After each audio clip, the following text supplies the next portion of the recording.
Hello दोस्तों। सोचिए एक ऐसा बॉम्ब जो सिर्फ एक शहर को नहीं, इंसानियत के फ्यूचर को हिला दे। 6 अगस्त 1945 हिरोशिमा, 9 अगस्त 1945 नागासाकी। सिर्फ कुछ सेकंड्स और सब कुछ खत्म।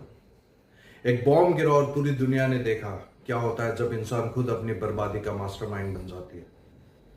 पर यह सिर्फ एक जंग की अंत नहीं था, यह था एक नया युग का आरंभ, द एटॉमिक एज।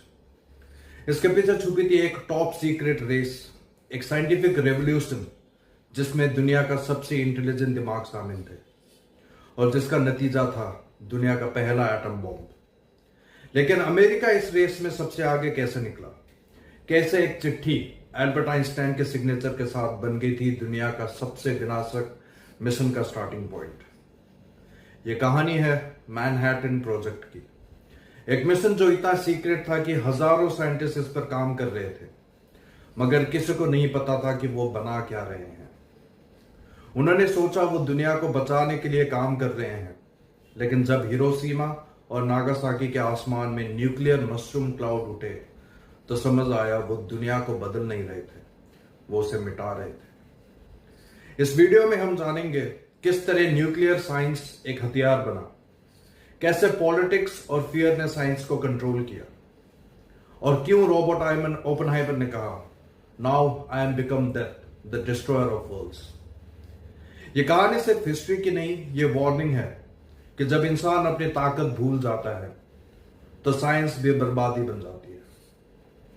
स्वागत है आपका मेरे चैनल में और एक ऐसे सच की कहानी में जो दुनिया को हमेशा के लिए बदल गई। Let's begin the atomic age. दिसंबर 1938 जर्मनी के दो साइंटिस्ट ऑटो इमलहान और फ्रिट्ज स्ट्रॉसमैन ने एक ऐसी डिस्कवरी की जो दुनिया का फ्यूचर बदल के रख देगी। उन्होंने एक्सपेरिमेंट के दौरान देखा कि यूरेनियम के एटम्स को स्प्लिट किया जा सकता है, यानी तोड़ने पर बेपनाह एनर्जी रिलीज होती है।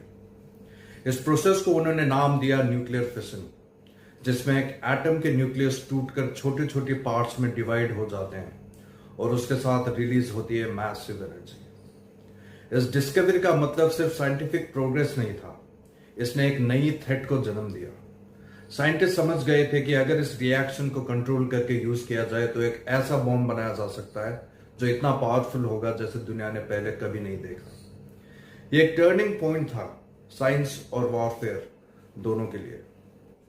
न्यूक्लियर फिशन के डिस्कवरी के बाद 2 अगस्त 1939 को एल्बर्ट आइंस्टाइन ने अमेरिका के प्रेसिडेंट फ्रैंकलिन डी रोजवेल्ट को एक बहुत ही इंपॉर्टेंट लेटर लिखा। इस लेटर में आइंस्टाइन ने वार्न किया था कि यूरेनियम नाम का एलिमेंट नियर फ्यूचर में एक नया और बहुत पावरफुल एनर्जी सोर्स बन सकता है। उन्होंने बताया कि अगर यूरेनियम की लार्ज क्वांटिटी लिया जाए तो उसमें एक न्यूक्लियर चेन रिएक्शन शुरू हो सकती है, जिससे बेपनाह एनर्जी और नए रेडियो एक्टिव एलिमेंट्स जैसे रेडियम बन सकते हैं। आइंस्टाइन ने यह भी कहा कि अगर इस रिएक्शन को कंट्रोल किया जाए तो ऐसा बॉम्ब बनाया जा सकता है जिसका डिस्ट्रक्शन लेवल दुनिया ने पहले कभी नहीं देखा हो। उनका सबसे बड़ा कंसर्न यह था कि नाजी जर्मनी भी इस टेक्नोलॉजी पर काम कर रही है। इसलिए आइंस्टाइन ने प्रेसिडेंट रूजवेल्ट से रिक्वेस्ट किया कि अमेरिका तुरंत इस टॉपिक पर रिसर्च और डेवलपमेंट शुरू करे, ताकि जर्मनी से पहले अमेरिका इस डेंजरस टेक्नोलॉजी का समझ और कंट्रोल हासिल कर सके। जब प्रेसिडेंट रूजवेल्ट ने आइंस्टाइन का लेटर पढ़ा तो उन्होंने तुरंत समझा कि यूरेनियम का रिसर्च काफी महत्वपूर्ण और इसका फ्यूचर में बहुत बड़ा इंपैक्ट हो सकता है। इस वजह से उन्होंने एक स्पेशल कमेटी बनाने का फैसला किया जो यूरेनियम के पोटेंशियल पर स्टडी करे। इस कमेटी के लिए उन्होंने ब्रिगेडियर जनरल लेस्ली ग्रोव्स को प्रोजेक्ट का हेड बनाया। ब्रिगेडियर लेस्ली ग्रोव्स को इस प्रोजेक्ट का जिम्मा दिया गया क्योंकि उनमें कुछ खास क्वालिटीज थी।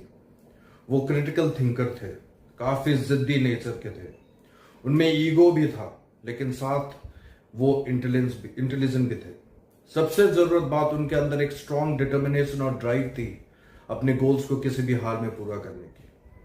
उनके लीडरशिप में यह प्रोजेक्ट काफी लार्ज स्केल बना। उन्होंने प्रोजेक्ट के सभी इंपॉर्टेंट फेजेस को लीड किया, जैसे साइंटिफिक रिसर्च, टेक्निकल और process development, construction, production, security और इवन बॉम्ब के एक्चुअल यूज ऑफ प्लानिंग भी। इस प्रोजेक्ट का नाम रखा गया मैनहट्टन प्रोजेक्ट, जो ऑफिशियली 6 दिसंबर 1941 से स्टार्ट हुआ। यह प्रोजेक्ट आगे चलकर दुनिया का सबसे रहस्य और इंपैक्टफुल साइंटिफिक ऑपरेशन बना। द मैनहट्टन प्रोजेक्ट की शुरुआत 3 मुख्य जगहों पर हुई थी: हैनफोर्ड वॉशिंगटन, ओक रिज टेनेसी और लॉस आलामोस न्यू मैक्सिको, जहां अलग अलग काम किए जा रहे थे लेकिन सभी का एक ही लक्ष्य था, एक पावरफुल एटॉमिक बॉम्ब बनाना। हैनफोर्ड वॉशिंगटन, यह जगह प्लूटोनियम पर फोकस करती थी। प्लूटोनियम एक बहुत ही महत्वपूर्ण एलिमेंट था जो एटॉमिक बॉम्ब बनाने के लिए यूरेनियम के अलावा इस्तेमाल किया जा सकता था। यहाँ बड़े स्केल पर न्यूक्लियर रिएक्टर्स बनाए गए जिनके माध्यम से प्लूटोनियम तैयार किया गया। हैनफोर्ड साइट ने मैनहट्टन प्रोजेक्ट के लिए एक रॉ मटेरियल सप्लाई किया। Okay Ridge Tennessee, Oak Ridge को यूरेनियम एनरिचमेंट के लिए बनाया गया था। यहाँ यूरेनियम 235 को अलग करने का एक एडवांस टेक्निक का इस्तेमाल किया गया, जैसे गैसेस डिफ्यूजन और इलेक्ट्रोमैग्नेटिक सेपरेशन। यूरेनियम भी एटम बॉम्ब बनाने का एक जरूरी हिस्सा था और ओक रिज में इसका रिफाइनमेंट और तैयारी होती थी। लॉस आलामोस न्यू मैक्सिको, यह सबसे सीक्रेट और सेंसिटिव जगह थी मैनहट्टन प्रोजेक्ट की। यहाँ एक हाईली कॉन्फिडेंशियल लैबोरेटरी बनाई गई थी जहां पर पहले एटॉमिक बॉम्ब डिजाइन और असेंबल किया गया। टॉप साइंटिस्ट जैसे रॉबर्ट ओपेनहाइमर, एनरिको फर्मी और रिचर्ड फेनमैन यहाँ पर काम कर रहे थे। लॉस आलामोस वही जगह थी जहां थ्योरी में रियलिटी में बदल गया। यहाँ बॉम्ब का एक्चुअल डिजाइन, टेस्टिंग और फाइनल असेंबली हुआ। इन तीनों जगह के बीच कोऑर्डिनेशन और सीक्रेसी काफी इंपॉर्टेंट थी और यही टीम वर्क मैनहट्टन प्रोजेक्ट को सफलता तक ले गया। 1942 में जनरल लेस्ली ग्रोव्स ने जे रॉबर्ट ओपेनहाइमर को लॉस आलामोस लेबोरेटरी का लीडरशिप संभालने के लिए रिक्रूट किया। यह लेबोरेटरी मैनहट्टन प्रोजेक्ट का सबसे इंपॉर्टेंट और सीक्रेट हिस्सा थी, जहां पहले एटॉमिक बॉम्ब डिजाइन और असेंबल किया जाना था। रॉबर्ट ओपेनहाइमर एक हाईली क्वालिफाइड साइंटिस्ट थे। उन्होंने हार्वर्ड यूनिवर्सिटी से केमिस्ट्री में डिग्री ली थी और उसके बाद फिजिक्स में डॉक्टरेट हासिल किया। उनका एकेडमिक बैकग्राउंड काफी स्ट्रांग था, लेकिन सिर्फ पढ़ाई ही नहीं, उनका साइंटिफिक विजन और इनोवेटिव सोच भी उन्हें अलग बनाती थी। जनरल ग्रोव्स ने ओपेनहाइमर में एक ऐसा ब्रिलियंट माइंड देखा जो एटॉमिक बॉम्ब जैसे कॉम्प्लेक्स और टेक्निकल प्रोजेक्ट को समझने और लीड करने की क्षमता रखते थे। ओपेनहाइमर के पास सिर्फ नॉलेज ही नहीं बल्कि एक इंटेंस ड्राइव और डेडिकेशन भी था, जो ग्रोव्स के लिए बहुत महत्वपूर्ण था। उन्होंने समझा कि अगर कोई इस मिशन को सफलता तक ले जा सकती है तो वो ओपेनहाइमर ही थे। ओपेनहाइमर ने लॉस आलामोस में कई टॉप साइंटिस्ट को एक साथ लाके एक ऐसा टीम बनाया जो साइंस और इंजीनियरिंग के हर एस्पेक्ट में माहिर थी। उनकी लीडरशिप में मैनहट्टन प्रोजेक्ट ने सफलता पाई और दुनिया का पहला एटॉमिक बॉम्ब बनकर तैयार हुआ। इसी हिस्ट्रिक सक्सेस के बाद जे रॉबर्ट ओपेनहाइमर को लोग father of the atomic bomb के नाम से भी जानने लग गए। इस पूरे मैनहट्टन प्रोजेक्ट के दौरान एक बहुत ही चौंकाने वाली बात यह थी कि एल्बर्ट आइंस्टाइन, जिन्होंने खुद अमेरिका की सरकार को इस प्रोजेक्ट को शुरू करने के लिए लेटर लिखा था, उन्हें इस मिशन के लिए सिक्योरिटी क्लियरेंस नहीं दी गई। यानी वो साइंटिस्ट जिन्होंने प्रेसिडेंट रूजवेल्ट को अलर्ट किया कि जर्मनी न्यूक्लियर बॉम्ब बना रहा है, उसी आइंस्टाइन को मैनहट्टन प्रोजेक्ट में शामिल होने की इजाजत तक नहीं दी गई। इसके पीछे कई कारण थे, लेकिन सबसे मुख्य वजह यह थी कि आइंस्टाइन की सोच और आइडियोलॉजी इस प्रोजेक्ट के मिलिटरिस्टिक नेचर को बिल्कुल विपरीत थी। आइंस्टाइन एक पैसिफिस्ट थे। वो हमेशा शांति, संवाद और नॉन वायलेंस में विश्वास रखते थे। उनका मानना था कि समस्या का हल युद्ध या हिंसा से नहीं बल्कि बातचीत और समझदारी से निकालना चाहिए। आइंस्टाइन के पास्ट भी उनके खिलाफ गया। उनका पॉलिटिकल बैकग्राउंड, उनका लेफ्ट लीनिंग यानी थोड़ा सोशलिस्ट नजरिया और उनकी openly expressed anti war views उन्हें गवर्नमेंट एजेंसीज के लिए सस्पिशियस बना देते थे। एफबीआई और यूएस मिलिट्री इंटेलिजेंस को लगता था कि आइंस्टाइन जैसा व्यक्ति जिसकी आइडियोलॉजी प्रोजेक्ट के मिलिट्री गोल्स के अगेंस्ट है, उसे सेंसिटिव और क्लासिफाइड इंफॉर्मेशन तक पहुंच देना एक सिक्योरिटी थ्रेट हो सकता है।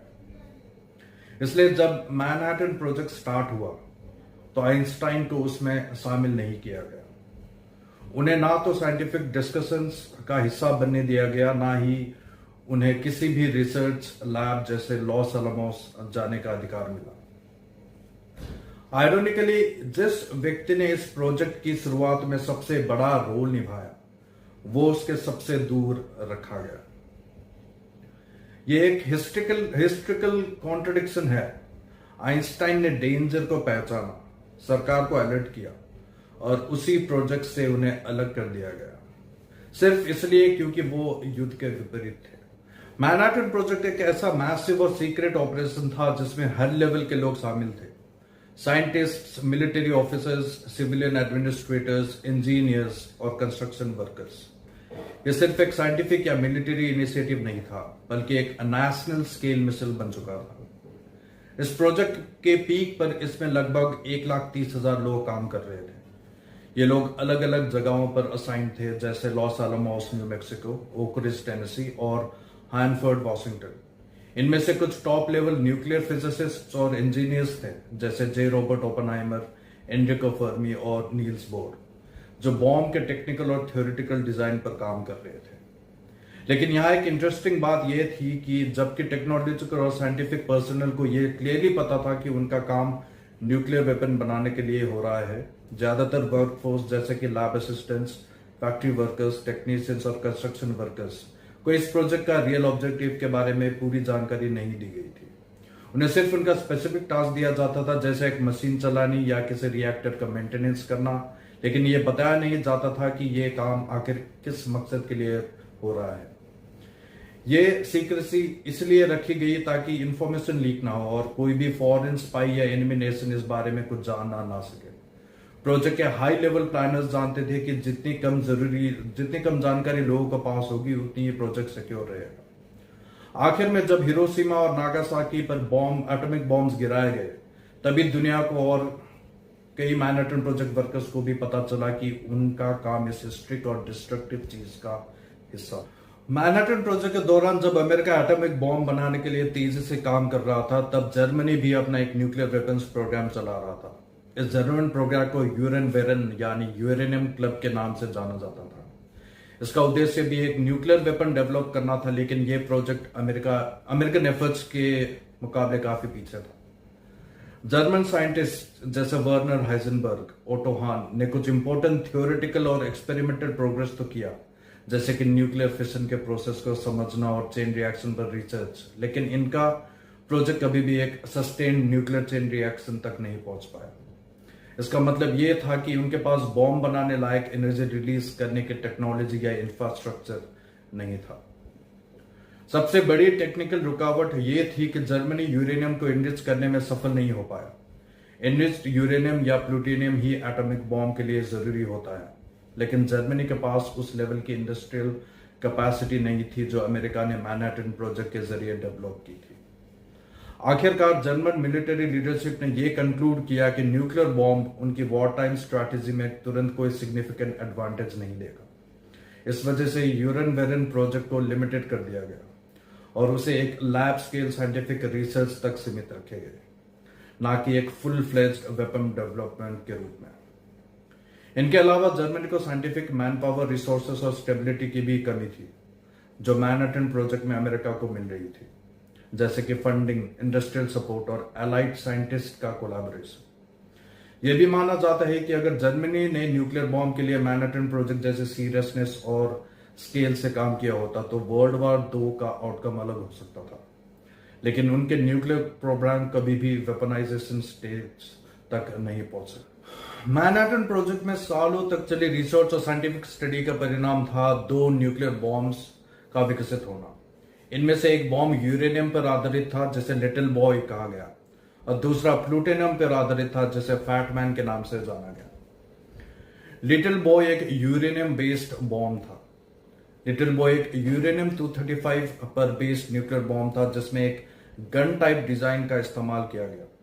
इस डिजाइन में 2 अलग अलग पीसेस ऑफ एनरिच्ड यूरेनियम को एक दूसरे की तरफ हाई स्पीड से प्रोपेल किया गया, ताकि वे टकराकर एक सुपर क्रिटिकल मास बन सके। जैसे ही ये यूरेनियम के टुकड़े मिलते हैं, एक न्यूक्लियर चेन रिएक्शन शुरू हो जाती है। इस चेन रिएक्शन के जरिए यूरेनियम के एटम्स ब्रेक होते हैं, जैसे बहुत ज्यादा एनर्जी रिलीज होती है, एक मैसिव एक्सप्लोजन के रूप में। यह मैकेनिज्म रिलेटिवली सिंपल था, लेकिन इसमें एनरिच्ड यूरेनियम बनाना और उसे वेपन ग्रेड क्वालिटी तक लाना बहुत चैलेंजिंग काम था। फैटमैन एक प्लूटोनियम बेस्ड बॉम्ब था। फैटमैन एक इम्प्लोजन टाइप न्यूक्लियर बॉम्ब था जिसमें प्लूटोनियम 239 को इस्तेमाल किया गया। इस डिजाइन में एक स्पेरिकल कोर होती है प्लूटोनियम की, जिसके चारों तरफ हाई एक्सप्लोसिव लेंसेस लगाए जाते हैं। जब बॉम्ब डेटोनेट किया जाता है तो ये एक्सप्लोसिव्स बिल्कुल एक साथ और बराबर प्रेशर से एक्सप्लोड करते हैं, जैसे प्लूटोनियम का कोर अंदर की तरफ कंप्रेस होती है।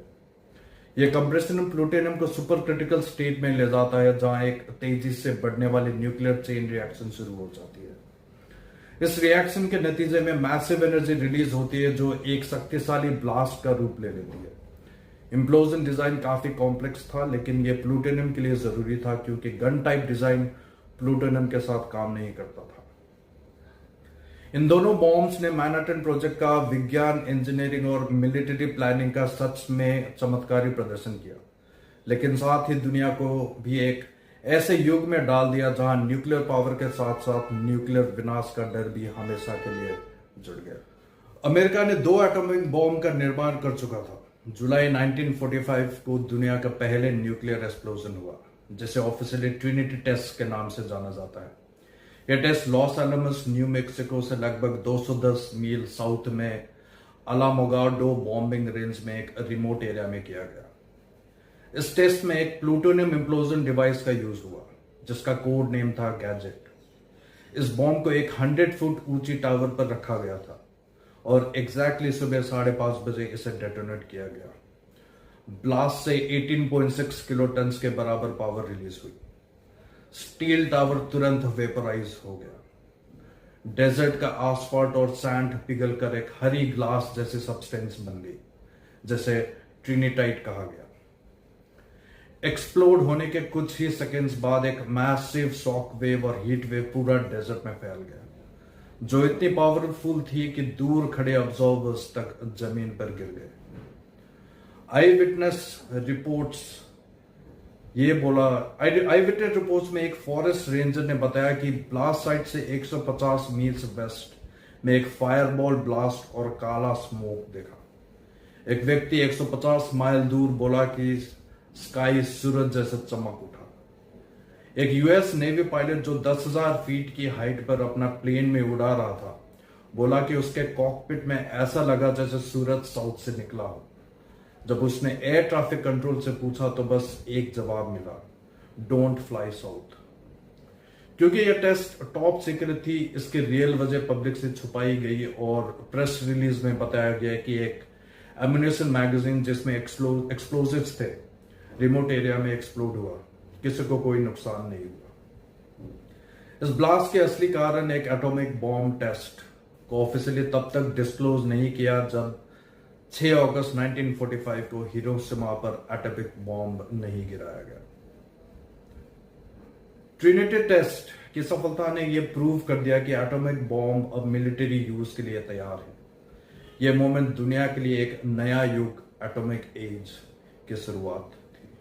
अमेरिका ने ऑफिशियली वर्ल्ड वॉर 2 में तब प्रवेश किया जब जापान ने 7 दिसंबर 1941 को पर्ल हार्बर पर एक अचानक और विनाशकारी अटैक किया। इससे पहले तक अमेरिका युद्ध में डायरेक्टली शामिल नहीं था, लेकिन वो allied powers Britain, Soviet union, China etcetera को मिलिट्री सप्लाईज और सपोर्ट दे रहा था। पर्ल हार्बर के अटैक के तुरंत बाद 8 दिसंबर 1941 को यूनाइटेड स्टेट्स ने जापान के खिलाफ युद्ध की घोषणा कर दी और इसी के साथ अमेरिका भी वर्ल्ड वॉर 2 का हिस्सा बन गया। जब युद्ध अपने अंतिम चरण में था तब भी जापान ने सरेंडर करने से इनकार कर दिया था, हालांकि जर्मनी और इटली जैसे एक्सिस पावर्स ऑलरेडी हार चुके थे। इसके बाद अमेरिका ने एक एक्सट्रीम और हिस्ट्रिकल स्टेप लिया, न्यूक्लियर वेपन्स का यूज। हिरोशिमा 6 अगस्त 1945। बॉम्ब का नाम था little boy, type uranium based bomb. Drop किया गया एनोला गे नाम के बॉम्बर प्लेन से। इसकी पावर 15 किलोटन ऑफ टीएनटी के बराबर थी। तुरंत ही शहर का बड़ा हिस्सा तबाह हो गया और अनुमान के मुताबिक 70 से 80 हजार लोग तुरंत मर गए, जबकि 1 लाख से ज्यादा लोग बाद में रेडिएशन, बर्न्स और इंजरीज से मरे। नागासाकी 9 अगस्त 1945। बॉम्ब का नाम था फैटमैन। यह बॉम्ब प्लूटोनियम बेस्ड बॉम्ब था। इस बॉम्ब को ड्रॉप किया गया बॉक्स कार नाम के बॉम्बर प्लेन से। इसकी explosion power 21 kiloton of TNT के बराबर थी। लगभग 40,000 लोग तुरंत मर गए और टोटल डेथ टोल 80,000 से ऊपर चला गया। हिरोशिमा और नागासाकी के बेस्ड बाद जापान ने समझा कि अब और युद्ध संभव नहीं है। 15 अगस्त 1945 को जापान के एम्परर हिरोहितो ने रेडियो पर सरेंडर अनाउंस किया। 2 सितंबर 1945 को ऑफिशियल डॉक्यूमेंट साइन हुए, जिसे माना जाता है वर्ल्ड वॉर 2 का अंत। 2 शहर ऑलमोस्ट पूरी तरीके से तबाह हो गए। लाखों लोग को रेडिएशन एक्सपोजर, बर्न्स और लॉन्ग टर्म हेल्थ प्रॉब्लम्स हुए। बच्चों में बर्थ डिफेक्ट्स और कैंसर जैसे डिजीजेस आगे के डेकेड्स तक देखे गए। एटॉमिक बॉम्ब का यूज दुनिया के लिए एक नया युग की शुरुआत थी, न्यूक्लियर वेपन्स का युग। इसने कोल्ड वार की बुनियाद भी रखी, जिसमें अमेरिका और सोवियत यूनियन ने अपने न्यूक्लियर आर्सेनल्स बनाए और रेस छिड़ी।